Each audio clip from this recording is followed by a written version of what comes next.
La Guyane est aujourd'hui partagée entre une agriculture traditionnelle et une agriculture de haute technologie. Plus de 75% des fermes agricoles du territoire sont représentées par des fermes familiales haïtiennes, amérindiennes ou chinanguais, qui pratiquent une culture itinérante sur brûlis. Depuis 1970, les agriculteurs Hmong, réfugiés laotiens, cultivent des fruits et des légumes sur des surfaces permanentes et plus grandes.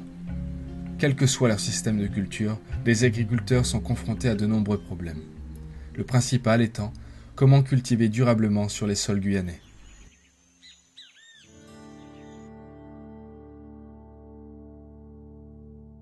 Ce qui est assez curieux en Guyane, c'est que les gens observent qu'il y a une forêt qui est luxuriante, qu'il y a une végétation abondante, et pourtant les agriculteurs ont du mal à cultiver. Donc il faut savoir qu'en fait cette forêt elle se développe sur une litière, c'est-à-dire que les branches qui se décomposent au sol, qui se décomposent au sol, permettent en fait de maintenir une couche superficielle relativement riche qui va permettre le développement de cette forêt.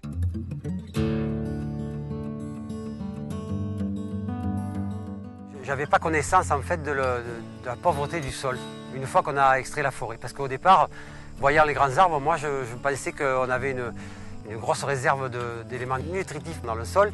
Et du coup, dès qu'on se sépare de la forêt, tout le monde le sait, hein, les pluies arrivent et là, aïe aïe aïe, ça commence à se dégrader. Donc les plantes, on a du mal à la suite à les cultiver. Sur un sol couvert de forêt, il faut comprendre une chose, c'est que la forêt, le couvert végétal, protège en fait les sols. Donc ce qui fait qu'il n'y a pas ce lessivage, il n'y a pas cette dégradation rapide du sol. Alors que sur un sol cultivé, dans les agrosystèmes, comme on dit, il y a l'écosystème et l'agrosystème. Dans les agrosystèmes, en fait, il n'y a pas ce couvert végétal que constitue en fait la canopée ou la cime des arbres, ce qui fait que finalement vous avez une dégradation très très rapide en fait de la structure des sols. Donc les agriculteurs sont en fait pris dans un cercle vicieux. Les surfaces sont immenses. On a, on va dire, la possibilité d'en avoir pas autant qu'on veut, mais en tant qu'agriculteur, on peut quand même avoir des possibilités d'extension et surtout de migration en fait, de culture sur d'autres zones. Moi, pour moi, mon grand-père était maraîcher, mon père aussi. On a toujours eu des surfaces beaucoup plus petites, d'une part, et en plus, si vous voulez, c'est ancré dans la mémoire de tous. La terre, une fois qu'on en a fait l'acquisition, on est sédentaire, on reste bien sur place, et surtout, la première des choses, immédiatement, ce qui vient à l'esprit, c'est de soigner sa terre pour qu'elle soit durable. Alors ici, bien sûr, on est un peu à l'opposition de ça, mais moi je tiens absolument à maintenir mes idées de ma famille. Je soigne le sol en premier lieu et j'essaierai plutôt de le soigner autant qu'il est possible pour que les cultures elles soient toujours performantes et que je n'ai pas à progresser, à toujours aller plus loin pour continuer à travailler, quoi. Parce que si vous voulez, une fois que la terre elle est prête, c'est très facile de l'entretenir, alors que d'aller de l'avant et déforester encore. Enfin, moi, la déforestation, c'est un truc, c'est très pénible. Donc ça, si je peux m'en passer, ça sera aussi bien, quoi.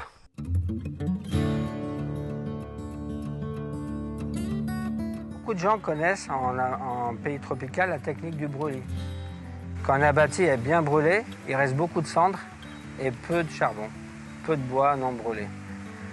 Et en fait, on obtient donc des sels minéraux qui vont enrichir la terre, mais sur une petite période, pour 2 ou 3 ans. Après, par le lessivage et l'absorption des plantes, cette couche de cendres va disparaître et la terre devient très très pauvre. Alors que quand on met du charbon dans le sol, on stabilise le sol et ça c'est de façon définitive.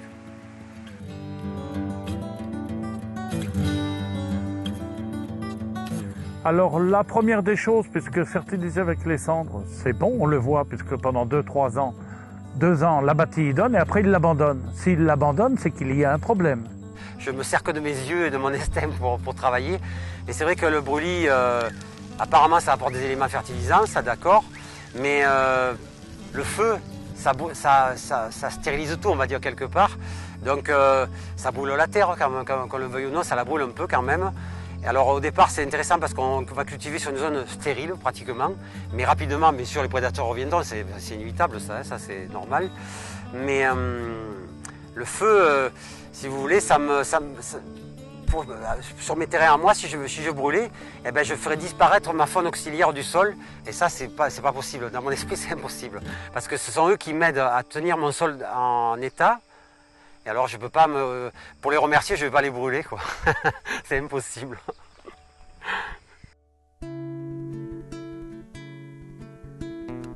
Qu'ils soient protégés ou non par la forêt, les sols guyanais, comme les sols amazoniens, sont très peu fertiles. Comment cultiver sur ces sols ? Est-ce possible de rendre les sols tropicaux plus fertiles ? On retrouve aujourd'hui des endroits précis, répartis dans toute la forêt amazonienne, où la terre est noire et très fertile. Cette terre noire, baptisée par les Brésiliens terra preta, se trouve sur des zones qui naturellement auraient dû être des sols délavés et très pauvres. La terra preta, c'est une technique amérindienne, précolombienne, donc très ancienne, qui a été mise au point en Amazonie, mais qu'on trouve aussi en Guyane. Et cette technique consiste en une amélioration de la terre, que ce soit du sable blanc ou de l'argile, en une terre très fertile. Les éléments qu'on retrouve dans la terra preta, c'est du charbon de bois, il y a de la céramique, des morceaux de poterie, et puis on trouve aussi de la matière organique, sous différentes formes, des os, des plumes, des écailles de poisson. J'ai découvert l'intérêt du charbon quand ils ont fait la transamazonienne, la route.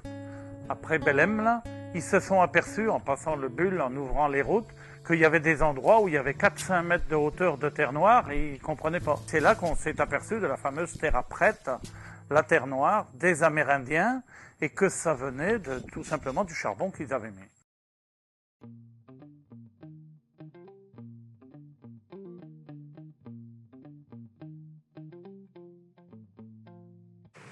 Alors j'ai découvert l'intérêt du charbon de bois, c'était en 2004, c'était l'année du Brésil. Donc j'ai voulu faire un essai chez moi puisque je n'arrivais pas à améliorer le sol. Et les premiers essais ont tout de suite été concluants.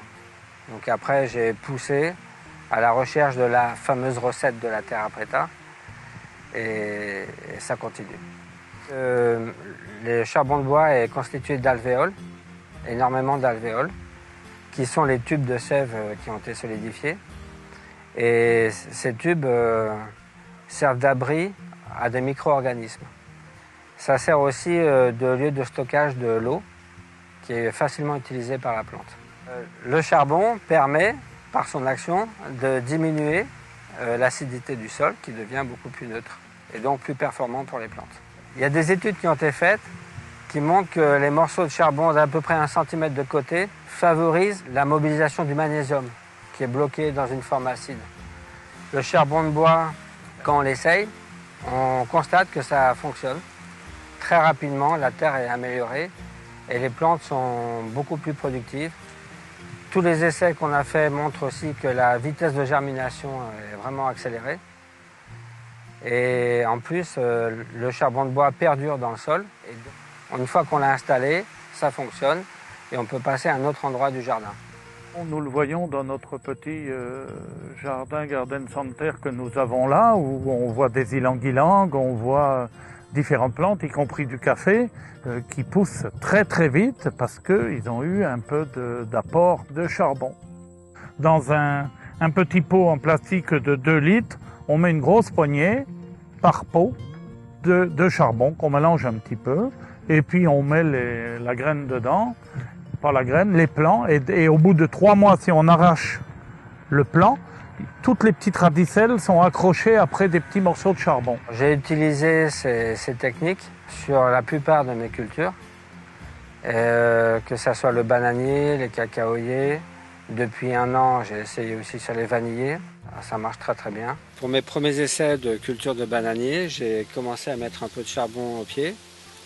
Et j'ai rajouté les feuilles mortes, donc je nettoyais les bananiers.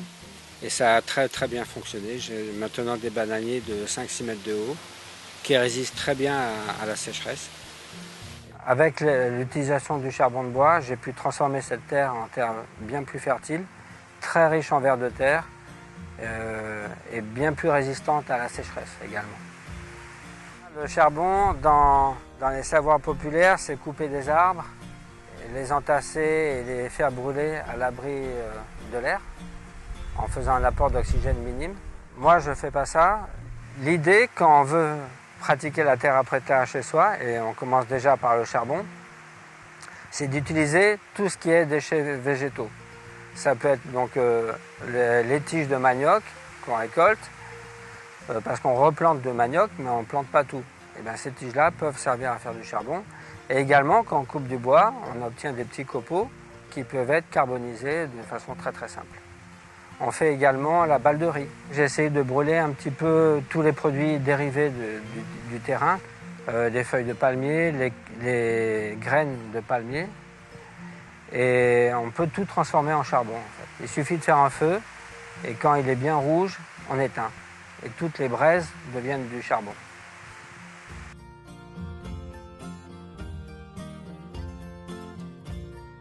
On plante derrière, on a nettoyé, on plante tout de suite, surtout le maïs.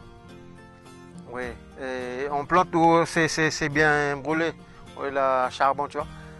Et puis, parce que c'est là qu'il pousse mieux. Ben, là, surtout, c'est du charbon. Et il y a des champs un peu là-bas, mais avec l'eau, ça part tout de suite. Mais le charbon qui reste, on peut tout planter, quoi. Tout. Des manioc, des dachines, des bacof, ça pousse bien. Depuis mon jeune âge, on brûle. Hein. On ne savait pas que c'est le charbon qui, normalement, c'est plus intéressant, quoi. Parce que c'est vrai qu'on brûle tout. Hein.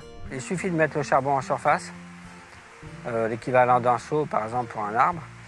Et il y a des vers de terre amazoniens, qu'on trouve aussi en Guyane, qui ont la propriété de manger ce charbon et de l'incorporer dans le sol. Donc c'est un travail très naturel en fait qui se fait en douceur. On pourrait dire a priori que faire du charbon, c'est couper la forêt. Or, on ne coupe pas la forêt, déjà.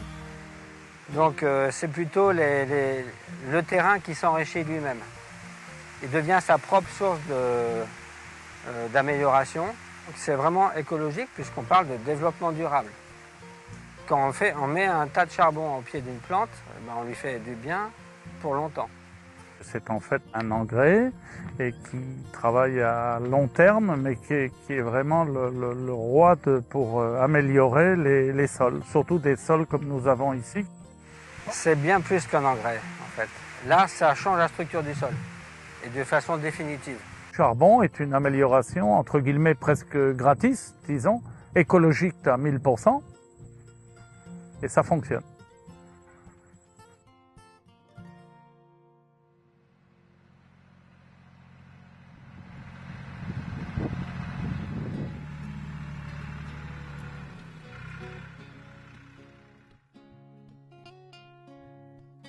Alors BRF, déjà, très rapidement, c'est du bois raméal fragmenté.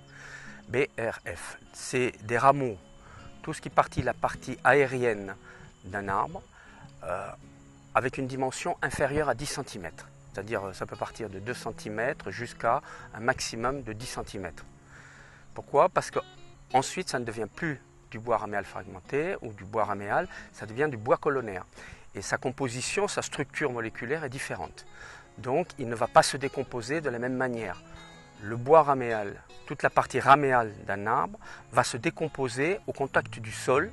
Elle va se décomposer, ce sont des micro-organismes et des champignons qui vont permettre son assimilation et permettre de nourrir le sol. La partie colonnaire de l'arbre a besoin d'un intermédiaire, d'un autre intermédiaire, qui vont être les termites en général, qui vont prédigérer le bois et qui vont le rendre assimilable par le sol. Donc c'est pour ça, il ne faut pas confondre le bois raméal fragmenté et des copeaux de sciure. Alors mon idée c'était de ne pas brûler. Donc pas brûler, il fallait que je remplace le brûlis par autre chose. Et l'idée a été de broyer tout ce qui était possible de broyer avec un outil et de le restituer au niveau du sol pour en finalité obtenir pratiquement ce qu'on a dans un sous-bois, mais sans avoir les inconvénients des arbres. Donc pas d'ombrage, on se retrouve en plein soleil et avec un sol humifère type forêt en fait. Alors le BRF, il va protéger le sol des UV puisqu'on met une terre à nu. il va protéger le sol du lessivage, puisqu'il va éviter que par les pluies violentes, ici sur Sinnamary, on a 3 mètres cubes d'eau par mètre carré. C'est énorme, c'est gigantesque. Si on visualisait ce volume, on met 3000 litres sur 1 mètre carré, il n'y a aucun sol qui résiste. Donc surtout dans des sols sableux, le lessivage est fabuleux. Avec le BRF, il n'y a plus de lessivage possible. La décomposition du sol apporte une nourriture constante sur le sol. Là, ici, c'est que de la pente. Alors, la pente a un défaut, bien entendu, c'est que lorsqu'il n'y a plus d'arbres, à peine il pleut, tout s'en va dans le point bas, hein, c'est inévitable ça.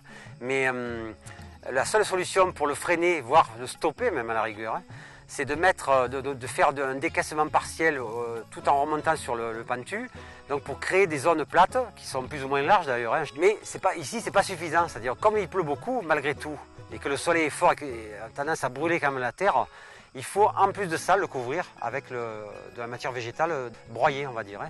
En période estivale, sur des sols sableux, si on n'a pas le goutte à goutte par exemple, disons qu'une humidification constante, on apporte de l'eau, le sol s'humidifie, mais très vite avec le soleil, en fait ça chauffe, le sable chauffe et ça cuit les racines.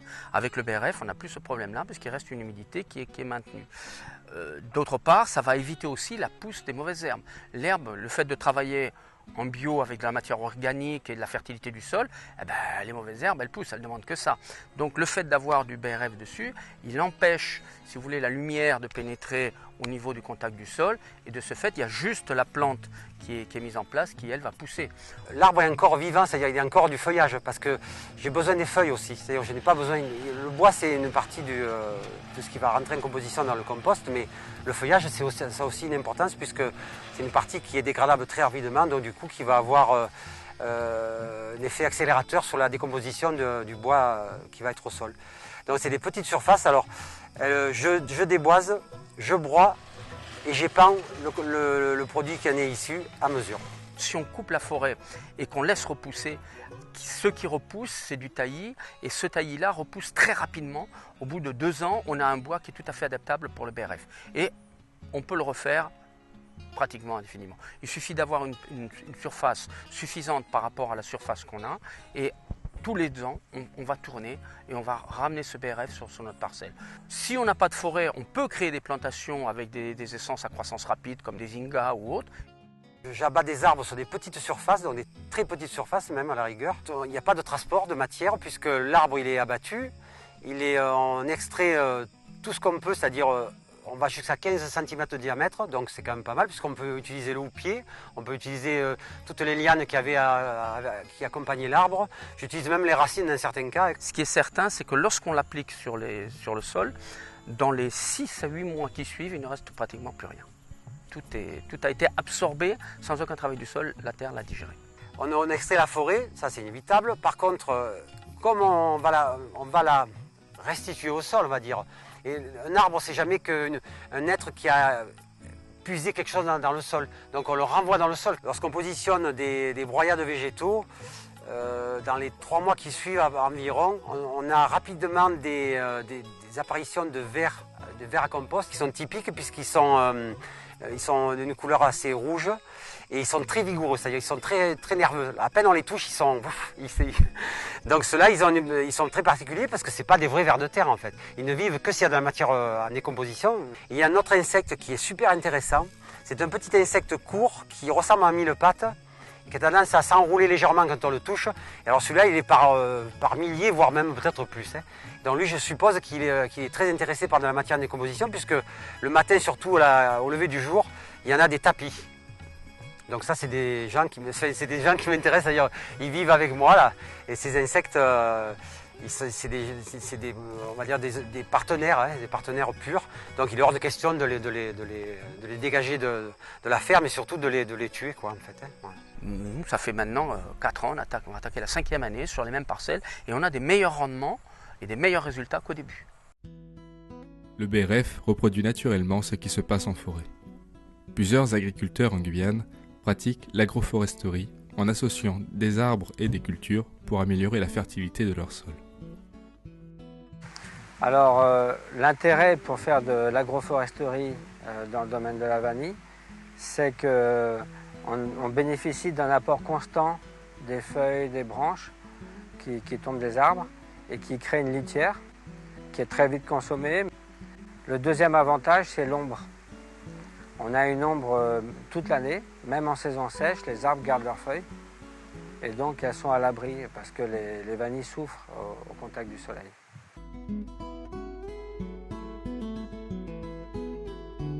Notre activité elle est sur la production de cacao. Donc déjà les cacaoyers ils sont historiques, ils ont été plantés au XVIIIe siècle, abandonnés au XIXe. Et donc aujourd'hui depuis le temps la forêt a repoussé, donc ils se retrouvent en sous-bois de la forêt du Bas-Prouag à Regina. On est sur un sol inondable qui avait été poldérisé, donc un sol humide et fertile. Alors nous on travaille sur 44 hectares. Actuellement nous sommes en cueillette sauvage. On valorise une ressource de la forêt. Pour la culture de la vanille, j'utilise plusieurs supports. Donc j'ai essayé sur des palmiers, ça marche très très bien. Sur des maniocs arbres qui ont la propriété de prendre racine dans des sols très secs, très pauvres. Certaines plantes, appartenant à la famille des fabacées, sont capables de fabriquer leurs propres engrais, mais aussi de fertiliser le sol grâce à des bactéries qui vivent sur leurs racines. L'idée c'est de faire des cultures associées, c'est-à-dire en fait d'obtenir deux productions sur une même parcelle et en même temps de pouvoir protéger le sol. C'est en fait de la culture sous couvert. Le climat tropical ne facilite pas le travail des agriculteurs. Les températures élevées et l'humidité constante sont favorables au développement de nombreux ravageurs et maladies des cultures. L'utilisation des pesticides est malheureusement la première solution pour de nombreux agriculteurs. Quelles sont aujourd'hui les techniques agricoles durables dont disposent les agriculteurs pour protéger leur culture ?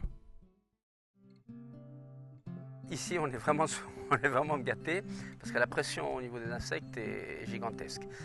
La diversité végétale sur une parcelle, le premier intérêt qu'elle a, c'est que quand on a un prédateur qui va attaquer une certaine catégorie de plantes, eh bien, il va avoir un grand mal on va dire à croître parce qu'il y en a un peu à gauche, un peu à droite, il y en a un peu partout, mais un peu partout et à nulle part en fait presque. Alors donc du coup, les attaques, quand j'en ai, elles sont visibles mais jamais très violentes, quoi. On crée des barrières, ce qu'on appelle des barrières végétales, qui vont, comme le basilic ou autre, qui sont des plantes qui vont attirer les auxiliaires, c'est-à-dire des insectes qui, eux, vont manger les autres insectes. Sur les bananiers, par exemple, moi j'ai choisi de mettre des bananiers. Pourquoi ? Parce que dans chaque régime de banane, souvent vous avez un petit nid de tangar-l'évêque. Ce sont des petits oiseaux qui se nourrissent, ils viennent faire leur nid là-dessus parce que quand la banane commence à mûrir, ils vont picorer et puis ils mangent la banane. Mais le problème, c'est que quand ils ont aussi les oisillons, ils ont besoin de protéines pour leurs oisillons. Donc là, ils se mettent à chasser, ils chassent énormément d'insectes. Donc en associant différentes espèces, on peut, cette diversification des agrumes, des cerises, ça attire des oiseaux, il faut attirer au maximum les auxiliaires. On sait que telle plante a un effet répulsif par rapport à tel insecte qui est peut-être intéressant pour tel type de culture. Moi par exemple, entre mes choux, j'ai mis du basilic cette année, ça a protégé, il n'y a pas de problème. La diversité qui existe en forêt naturellement est un rempart aussi contre les ravageurs. Là, on a la possibilité aujourd'hui, sans produits chimiques, alors vraiment sans produits du tout, d'appliquer un champignon qui est le prédateur naturel de la lerode ici, en zone tropicale. On le dilue dans une solution à base d'eau, on le pulvérise, donc 3 passages successifs pour enclencher la multiplication des champignons sur le site. Et depuis, il s'est multiplié et toute l'exploitation est protégée. Il n'y a pas une seule lerode, alors que je n'ai plus jamais rien fait. Et mon flacon que j'avais acheté, il est toujours dans le frigo. Les Amérindiens valorisent le jus de manioc qui concentre naturellement de l'acide cyanhydrique, utilisé comme insecticide. Le jus de manioc, ça tue les fourmis. Alors les fourmis, elles ont des voies respiratoires sur les pattes. Il s'agit de leur appliquer donc sur elles, alors avec un arrosoir, avec un pulvérisateur, ce que vous voulez en fait, un produit gras. Donc ça peut être le plus couramment utilisé, de toute façon c'est un produit vaisselle. Et donc quand vous appliquez une solution à base de liquide gras, inévitablement le meurt à succès. Sur les fourmis manioc par exemple, le pois cochon, l'avantage c'est que les fourmis l'adorent, cette feuille. Seulement la feuille a un effet fongicide dans la fourmilière et du coup élimine le champignon de la fourmilière des fourmis manioc et elles finissent par mourir de faim en ayant ramené naturellement d'elles-mêmes les feuilles des pois cochons à leur maison en fait on va dire. À Montcinéry, une expérience a été réalisée pour tester les effets d'une moustiquaire sur une culture de concombres. Ces concombres sous moustiquaire ont été semés le même jour que les concombres non protégés.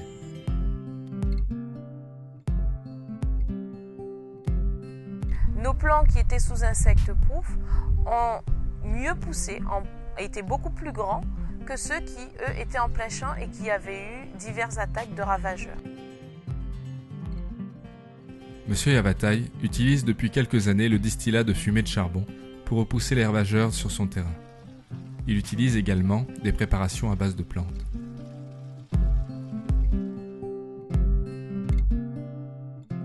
À l'avenir, je n'ai pas besoin de produits chimiques. Je fais moi-même les produits naturels, les feuilles des plantes pour faire insecticides et puis fongicides. Les feuilles de sorossi, il y en a des citronnelles, gingembre sauvage et les piments.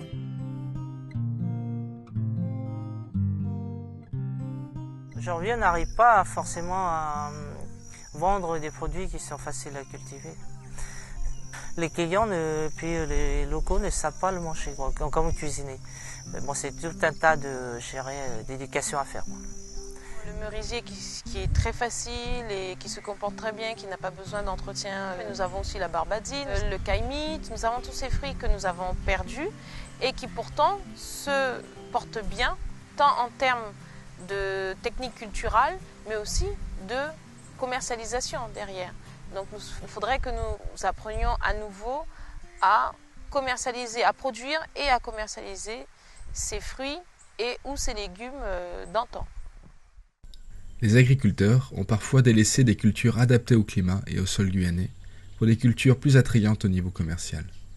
Mais leurs pratiques de production restent éloignées des exigences d'une agriculture durable.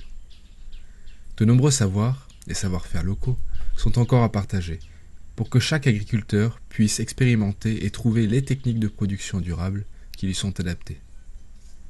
Le partage de la connaissance permettra à l'agriculture guyanaise de prendre le chemin d'une agriculture durable et respectueuse de toutes les richesses naturelles que la Guyane abrite.